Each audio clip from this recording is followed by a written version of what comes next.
Değerli Nurlu Səhər izləyiciləri, hər birinizi kanalımız adından salamlayırıq. Bilirsiniz ki, biz həmişə gündəmdə olan ən aktual problemləri işıqlandırmışıq, öz münasibətimizi bildirmişik, lazımi orqanlara çatdırmaq üçün müxtəlif addımlar da atmışıq, indi bunun yeri deyil. Amma bir daha mən istəyirəm ki, növbəti öz fikirlərimi izləyicilərə çatdıram. Nədir bu?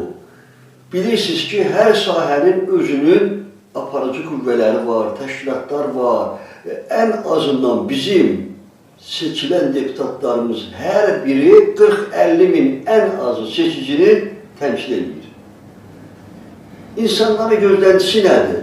Açığın deyim ki, bunlar necə seçilib, bu ayrı bir söhbətin mövzusudur. İstənilən halda, əgər doğrudan da bu deputatlar seçiciləri təmsil edirsə, seçicilərin arasında olmurlar ki, talih-ülü məsələləri, hansı ki, vətəndaşlar hər yerdə yalandan nə gizlədik ki, bütün insanları kim idindirsən, əksəriyyəti deyəcək ki, uşaq pulu bərpa olunmalıdır. Bunu ziyalısı da dərk eləməlidir. Aşağı səviyyədə işləyən insanlar da hər birisi bilməlidir ki, nə vaxtsa bu uşaq pulu bərpa olunmalıdır. Ola bilər, hansısa səbəbdən müəyyən müddətdə uşaq pulları verilmir, ayrı bir nəsə səbəb göstərilməlidir. Yoxsa inanın ki, hara gedirsənsə cəmiyyət içində o bizim deputat sayılan Günay Ağamalı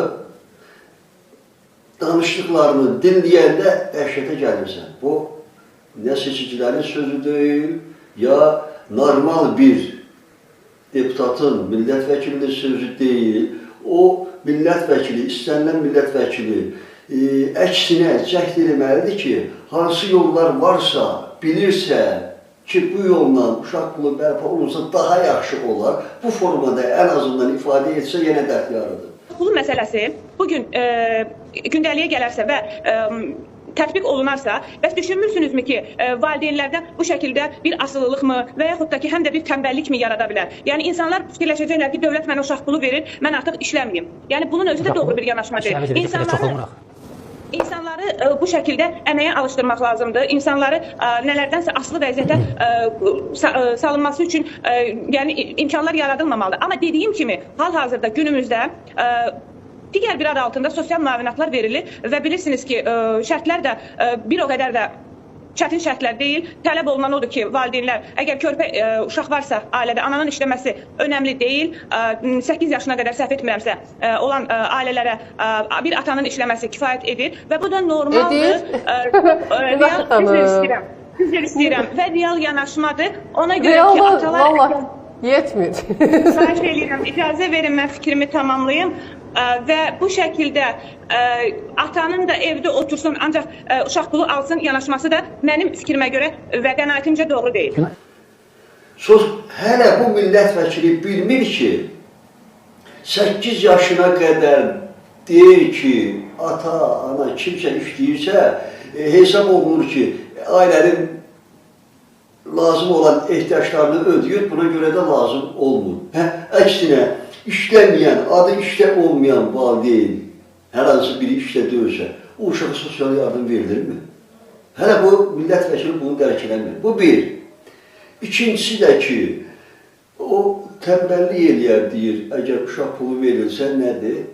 Burada, mən demirəm, sosial müdafiə üçün minimal xərcləri nəzərdə tutulur, 200 neçə manat nəzərdə tutulur. Mən belə düşünürəm ki, o müəyyən qədər insanların bir qismini, mən ona əksinə deyiləm ki, niyə bu, el uşaq var, 4-5 uşaq var, 800 manat, 1000 manat daha yüksək səviyyədə sosial yardım alır. Əgər dövlətimiz 100 manat təxminən həzmində bu insanların tələbatına uyğun bu addımı ata bilmirsək, 200 neçə manatdan hesablanması məntiqə uyğun gəlmir axı. Çünki burada bir hissə alır, aləm hara geçsən deyirlər ki, imkanlıların çoxudur, sosial yardımları alan. Hansısa bir nəfərin işləməsi, belə deyək ki, işləyib maaş almaması. yalandan o bütçeye hesaplana sosyal yardım alanlar daha süper yaşayır, hansı ki diğer aileler. Çünkü bu ailelerin uşaqları heç ayda 100 manat da girmir ailesine, daxiline. Buna göre de yani deməkdə məqsədi budur ki, cənab deputatlar, niye özünüzü insanlar arasında tam səmimi açıq deyirəm, söyüş obyektinə, tənqid obyektinə çevirirsiniz. Bəli, elə deputatlar var ki, mən alqışlamışam, misal üçün, heç bizim tərəfdən də deyil, Nizami rayonunun deputatı var, Könül xanım Nurullayeva. Hər ay bölgələrdən olan insanların qəbul eləyir, problemlərini dinləyir, nə dərəcədə dəstək dura bilir, bu ayrı işdir. Vətəndaşlarla görüşür, həftədə bir dəfə ən azı öz seçiciləri ilə, ayda bir dəfə ayrı bölgələrdə olan seçicilərlə görüşür. Təkcə o deputatlara aid deyil, hansı sənət sahibi olur olsun, dövlətin tərəqqisi üçün öz missiyasını icra eləməlidir. Çoxdur elə sahələr. Biz əvvəlki verilişlərimizə demişdik, İşıq İdarəsi ilə, digər yerlərlə bağlı fikirlərimizi, adi bir kənd təsərrüfatı idarəsi ilə bağlı bilirsiniz ki, bu günə qədər məhsul biçilmək ərəfəsindədir, hələ də bu gübrə pulu, çatası pullar çatmıyor. Hörmətli Nurlu Səhər TV izləyiciləri, hər birinizi salamlayıram. Çox düzgün qeydləriniz, Günay xanım insanların haqqına girir, və qarqışiyası olur.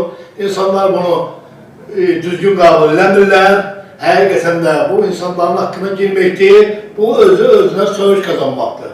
Belə şeylər artıq yığışdırılmalıdır, eldən mənim. Mən belə başa ki, belə hesab edirəm ki, gələcəkdə nəsə bir gözəl qərar qəbul edərlər.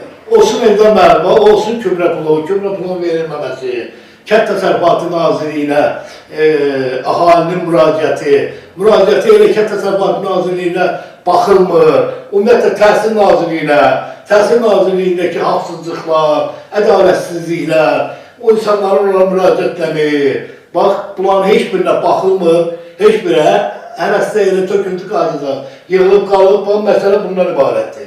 Dəfələrlə buna siz öz fikrinizi bildirmişsiniz, düzgün mövqeyinizi bildirmişsiniz, düzgün fikrinizi bildirmişsiniz, amma bu 2 günə kimi buna əməl olunması, mən başa düşə bilmirəm, nəyə görə buna əməl eləmir? Bir daha qeyd edirəm ki, bu işdə cəmiyyət özü aktiv olmalıdır. Mən dəfələrlə qeyd eləmişəm. Yaxşı ki, mənəviyyat qəbristanlığı adlandırdığım bir telefirlər çoxu sıradan çıxdı, amma mən hesab edirəm ki, həm də təklif kimi edirəm ki, sosial şəbəkələrdə mənəviyyata, əxlaqa zidd olan bütün şeylər yığışdırılmalıdır. Bu, Azərbaycan xalqı İslam dininə qulluq edir. Bu millətin mənəviyyatını, əxlaqını korlamaq olmaz. Çox danışa bilərik. Biz dəfələrlə istər Təhsil Nazirliyində baş verənləri, istər İşıq İdarəsində, müxtəlif yerlərdə baş verənləri cəmiyyətin nəzərinə çatdırmışıq. Hətta mən cəmiyyəti bir daha səsləyirəm ki, aktiv olsunlar. Eldən mənim, bağışlayınlarınızı istəyirəm. Məsələ bundan ibarət ki, gələn millət vəkili seçkilərdə, bax, bu hindiki Günay Ağamalı, bu xanım öz millət, öz vəkilliyini necə irəli sürmüşdü? Bu cəmaatın üzünə, millətin üzünə, nə üzünə çıxışdı ki, bu millət üçün bunun bir xeyri deymədi, millət üçün müsbət bir qərar qəbul eləmədi. Bir daha qeyd edirəm ki, cəmiyyət özü də seçkilərdə aktiv olmalıdır, kimə səs verdiyinin fərqində olmalıdır, o qərara gəlməməlidir ki, onsuz da kimdir bizim səsimizə baxan, elə deyil, valla. Cəmiyyət istəsə, mədəni şəkildə, sivil qaydada öz fikrini ifadə edə bilər, münasibətini bildirə bilər. Mən tam əminəm ki, mərkəzi rəhbərlik heç də istəməz ki, xalqın nifrətini qazanan, lap belə, özlərinə belə deyil, kimlərsə yaxındırsa da belə, xalqın nifrətini qazanan adamları oraya yerləşdirilməsində, belə deyək də, vasitəsi olur. Bunlara hansısa bir kömək eləməz ki, gəlib bunlara görə mərkəzi rəhbərliyə də nifrət oxunsun, inamsızlıq yaransın, etimadsızlıq yaransın. Hesab edirəm ki, bir daha cəmiyyət də dediyimiz negativlərin qarşısının alınmasında öz aktivliyini nümayiş etdirəcək. Sağ olun, sağ olun. Sağ olun.